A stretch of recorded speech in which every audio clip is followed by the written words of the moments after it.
मैं पावर में नहीं हूँ आज। अगर मैं पावर में होता तो उत्तर प्रदेश के अंतिम व्यक्ति से कहता कि अगर आपको कोई डराने काम करे तो मुझे बता देना, उसको मिट्टी में मिलाने का काम संविधान के लिए चंद्रशेखर आजाद करेगा। और वो क्या, तो इसलिए कह रहा हूँ, यहाँ भी बहुत सारी पार्टियां चुनाव लड़ रही है, लेकिन जो अम्बेडकर आए थे वो विचार के साथ खड़ा है। तो इसलिए व्यक्ति से फर्क नहीं पड़ता, विचार से फर्क पड़ता है। आज जो विचार को लेकर खड़ा है, समाज उसी के साथ खड़ा है। वरना अगर ऐसा नहीं होता तो एक प्राइमरी स्कूल के हेडमास्टर का बेटा मेंबर ऑफ पार्लियामेंट नहीं होता। और आपको पता है, दीक्षा भूमि पर जब अधिकरण होने का काम हुआ तो मैं अकेला आदमी था जिसने पार्लियामेंट में इस विषय को उठाया और सरकार से कहा कि आपकी सरकार वहाँ जुड़ी हुई है, आपकी जो है मिली जुली सरकार है वहाँ, उनको रोकिए। अगर नहीं रोकोगे आप लोग तो फिर हम यहाँ पार्लियामेंट के बाहर ही इंसिडेंट बजाने का काम करेंगे उस सरकार का, जो सरकार हमारी आस्था और हमारे गौरव के साथ खिलवाड़ करने का काम दीक्षा मूवी पे कर रही है। हम उसको छोड़ेंगे नहीं।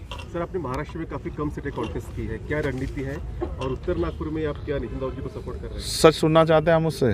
तो सच ये है कि स्टेट की टीम ने जो जिन सीटों पर लड़ना था उन्होंने तय किया। मैंने उनसे नहीं कहा, मैंने उनको कहा कि आप 5, 6, 7 सीटें जो मजबूत हो वो लड़ लो। और अभी भी हम उन्हीं पे प्रचार करें जो मजबूत हैं। लेकिन वर्करों की इच्छा थी, क्योंकि पार्टी में इच्छा होती है, हर आदमी भावनाओं के वश में है। सबकी इच्छा थी कि उन्होंने मेहनत की, एक वोट उनको कितना मिले, हमें लड़ना चाहिए, जबकि हम पे जिम्मेदारी एक संविधान की रक्षा भी करनी है। और नितिन भाऊ मेरे भाई हैं, पार्टी की मजबूरियां, वरना मैं उनके प्रचार में भी चला जाता। महाराष्ट्र में भी चुनाव आप समझे, पार्टी की हम अलग अलग पार्टियों में हैं, वरना मैंने वो पैंथर हैं और हम पैंथर की रिस्पेक्ट करते हैं। उन्होंने हमसे पहले संघर्ष किया, जैसे हम बहन जी की रिस्पेक्ट करते हैं ऐसे ही हम प्रकाश अम्बेडकर जी की भी रिस्पेक्ट करते हैं। उनके परिवार के तमाम जो हैं हमारे लीडर्स, उनकी भी रिस्पेक्ट करते हैं। लेकिन हम काम इसलिए कर रहे हैं क्योंकि हमें जवाब समाज में भी देना है। तो हमने इसलिए उनके खिलाफ प्रत्याशी नहीं उतारा नितिन साहब के, कि उनको जनता का आशीर्वाद मिले। महाराष्ट्र में जिस तरह से स्थिति है, क्या लग रहा है महाविकास आघाड़ी आएगी, महायुति आएगी? और लगातार मुख्यमंत्री पद को लेकर यहाँ पे काफी खींचातान चल रही है। यहाँ तो ये भी नहीं पता जो आज किसके साथ है वो कल किसके साथ है।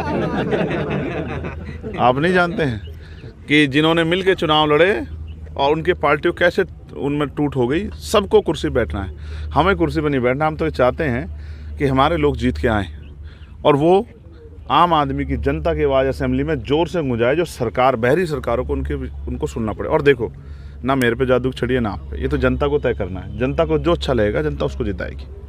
मेरी इच्छा नितिन भाव जीते, लेकिन बाकी जनता को तय करना है कि जनता उनको जिताए। ठीक है, थैंक यू।